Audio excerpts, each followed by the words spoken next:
दो दोस्त थे। एक दोस्त ने अपने दूसरे दोस्त से पूछा, यार ये बताओ कि तुम्हारी वालिदा की फेवरेट डिश क्या है, खाने में फेवरेट डिश क्या है। बहुत देर तक सोचता रहा, फिर रोने लग गया।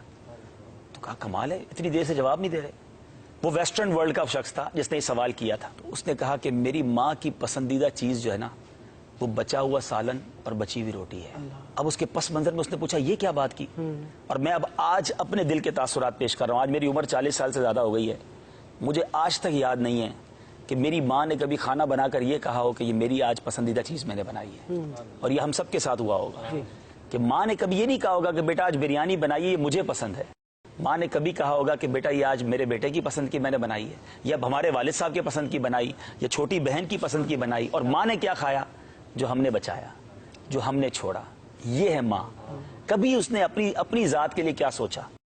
हमने बल्कि फरमाइशें कर करके, हम दो भाई होते थे, ये हम सबके घर की स्टोरी है। हम दो भाई थे या दो बहनें थी, तो अम्मी मुझे ये खाना है, तो मुझे वो वाला अंडा खाना है, तो मैंने आज चावल नहीं खाना। तो माँ ने दोनों के लिए अलग अलग खाने बनाए। माँ को हमने होटल वाली समझा, उससे जो कहा उसने हमें पकाकर खिलाया। कभी ये सोचा कि माँ ने अपने लिए आज क्या पकाया? मगर माँ हमारे बचे हुए खा के खुश होती रही, हमारी प्लेटें साफ करती रही कि मेरे बेटे ने बचाया तो चलो मैं खा लेती हूँ, बेटा आप थोड़ा और निकाल लो, बच जाएगा तो मैं खा लूंगी। हमने गर्म खाना खाया, हमारी माँ ने हमारे बाद दस्तरखान उठाकर ठंडे खाने खाए। कभी अपनी फरमाइश से, मुझे तो याद नहीं पड़ता कि माँ ने यह कहा हो कि बेटा आज मैंने अपने पसंद का खाना बनाया हो। ऐसी अजीम हस्ती हो और उसकी दुआएं ना ली जाएं। जिनकी माएँ हैं उनकी दुआएं लीजिए, उनकी खिदमत कीजिए। अगर बूढ़ी हो गई हैं तो अब उन्हें तकलीफ ना दो, उनकी खिदमत करो। बहुत कर लिया उन्होंने हमारे लिए।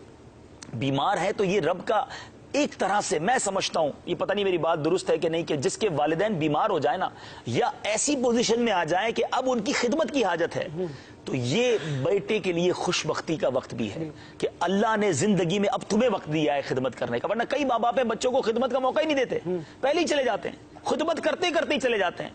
अगर अब मौका आया है तो इसको बोझ ना समझो, ये अल्लाह का शुक्र भी इस हवाले से अदा करो कि या अल्लाह इन्होंने जाने से पहले मुझे अपनी खिदमत का कोई मौका दे दिया कि मैं जाते जाते इनके दिल में कोई ऐसी बात छोड़ जाऊं कि ये दिल से मेरे लिए कोई दुआ कर दें, और ये दिल में ये लेकर जाएं दुनिया से कि हमारे बच्चों ने हमें तन्हा ना छोड़ा था। बदनसीब है वो बच्चे जो ओल्ड हाउस में माँ बाप को छोड़ा है। बदनसीब है वो बच्चे जिन्होंने सर्वेंट के नाम पर, मुलाजमीन के नाम पर माँ बाप को हवाले कर दिया। ऐसा ना करें, जितना हो सके इनकी खिदमत करें। ये कारोबार, ये दुनिया, ये हमारे बच्चे बीवी सब बाद में चलता रहेगा। ये माँ बाप चले गए तो फिर याद आते रहेंगे।